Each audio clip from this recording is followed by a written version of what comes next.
Yeah, so that was rough. The Toronto Raptors lose on opening night to the Cleveland Cavaliers by 30. 30. They got absolutely dog walked. As the Raptors actually made this a game in the first quarter, you were watching this game like, damn, this Raptors team, their defense looks better. They're actually pressuring the ball. Their offense looks decent. Are they actually putting up a fight against the Cavaliers? And then the bench came in, and man, it was not a pretty one. You just get the feeling it's going to be a long season for the Toronto Raptors. We're going to talk about this game, guys. Drop a like on the video. Subscribe to the channel if you are new for more Raptors post-game videos just like this. So there are 81 games left, guys. But that first game was just as brutal as you could have imagined for this team. The Raptors, the bright spot for them, the highlight, if you will, was the fact that they were wearing those gorgeous purple jerseys. I really wish those were the permanent jerseys for the Raptors. But yeah, like I said, that first quarter, we did see a lot of good things. I do have to say, defensively, Raptors pressuring the ball, they were playing well. Their energy was very, very good. Their focus, they really came out to play. They were ready for the assignment. Emmanuel quickly looked sharp. And yeah, from the second quarter and on, it was just all Cavaliers and really the bench for the Raptors. I hope it's not a common theme, but once that bench unit came in, that's when the Raptors started to unravel. The Cavaliers did go on that massive, I think it was a 21-5 run going into the early second, when the Raptors started that quarter scoreless, couldn't hit a shot, and then things just continued to unravel for this team. And then things just got even worse when Emmanuel quickly, unfortunately, he comes back from that thumb sprain. He actually looked very sharp early on, 13 points in 14 minutes, 4 and 9 from the field, 2 of 4 from 3. But then Emmanuel quickly had to leave this game because there was an instance where he fell hard and it looked like he got up, shook it off, appeared to be okay, but then he ended up leaving to the locker room and he was officially ruled out of the game with a right pelvic contusion. So it's like, man, you get one of your key guys back, you lose them early on, and then you just look at the rest of this game. Turnovers galore. Raptors just completely lost their focus, their composure. The Cavaliers dominated the Raptors when it came to points in the paint, 68-38. And that's a really big concern because, for one, Jakob Poeltl looked like a guy who hasn't played basketball in a while. I don't know what happened with Poeltl. He was a walking turnover. He just looked completely lost out there. And beyond him, like, where are the Raptors going to find that front court depth with Olynyk out for the next little bit? Bruno Fernando looked bad as well. And as a result, that Cavalier size just dominated Toronto. And we knew it was going to be tough already with a fully healthy team. But now, you lose a big. You're asked to have Poeltl out there with a Bruno Fernando.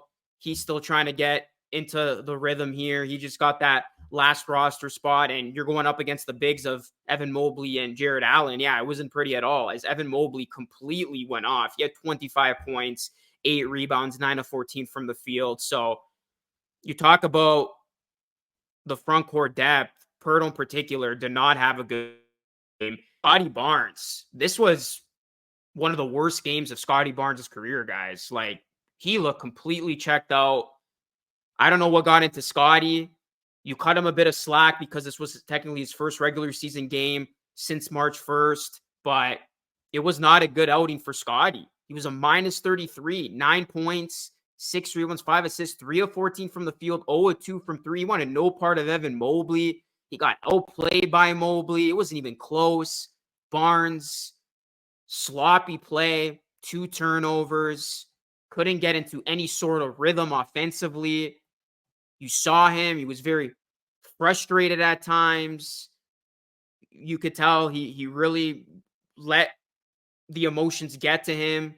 And that's what you don't want to see from Barnes. You don't want him to kind of pout and be in a bad mood and let that linger and really take over his attitude for the game, because I was expecting Scotty Barnes to really be driven, motivated, and ready for this game. You're talking about, this is opening night. This isn't game 20, 25, 30 of a long season, of what you know is going to be a long season. This is game 1. It's a clean slate. You can set the tone for the rest of your season. And just his demeanor, the energy that he had, it was not good at all. So hopefully Scotty Barnes can turn it around in a big way in game 2, because it is very concerning. I got to say, you give him the massive contract. This guy's supposed to be your franchise guy, the leader, and he did not lead by example at all. He did not come to play. And this was one of the worst games of his career, arguably his worst one, you could say, just with how things went. So Barnes needs to be a lot better. He's got to dial it in. He's got to focus. And this is what we want to see. We want to see the maturity and the growth of Scottie be there. On a night like tonight, he was struggling, but his body language wasn't good. And you don't want to see that. If a guy doesn't got to have his game going, you at least want to see him conduct himself in a certain way and really continue to be a positive,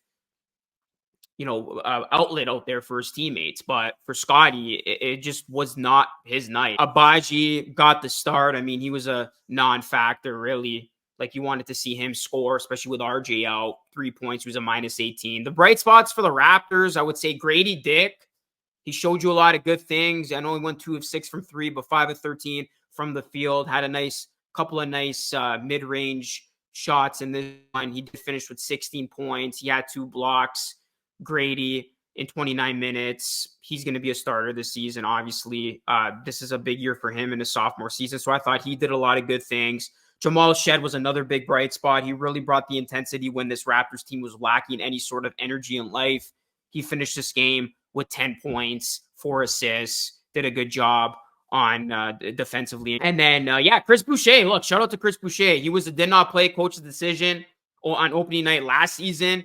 And who had Chris Boucher being the best Raptor on opening night this year? Because he was that. Boucher, this thing would have been even worse if Boucher did not come into the game from off the bench and didn't produce how he did. And that's the concern I have with this team, is how is the bench going to look? Because right now it's looking like it's going to be one of the worst in the league. And you get a really good game from Boucher, but if you don't get this type of performance from Boucher, it ends up being even worse. And the Raptors didn't shoot the ball well from the field. 38% from 3. Offense was stagnant. And then the Cavaliers, they were just doing whatever they wanted inside. So again, that lack of size, guarding the interior, problematic for this team. The Cavs led by as many as 33 points. Raptors committing 19 turnovers, just sloppiness. And that's the thing. Like, this team is going to lose a ton, especially out of the gate here, going up against these playoff teams.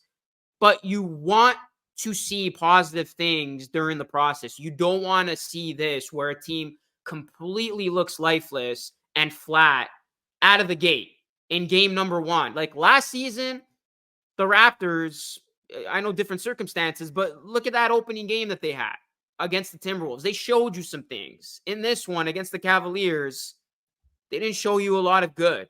Yeah, guys, it is game number 1. It is going to be a long season if the Raptors continue to look like this. And after a game like this, I mean, you can't help but to start thinking about potentially tanking for a guy in Cooper Flag, because this team needs talent. They clearly need talent. And if guys are going to be out, RJ, they're still waiting him to come back. We got to await an update on quickly. Bruce Brown, Olynyk. If pieces are out, we know the schedule's not going to get any easier. This thing can snowball very, very quickly.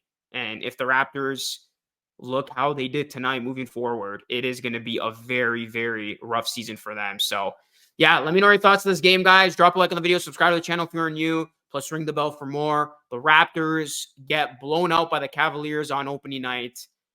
And Vince Carter was on the call in this one. I thought he did a good job alongside Alvin Williams and Matt Devlin. But, yeah, there was not a lot to talk about, as this was just as one-sided as it could have gotten. So let me know your thoughts, guys. Thanks for watching. It's Luke signing off. I will catch you all again in the next one.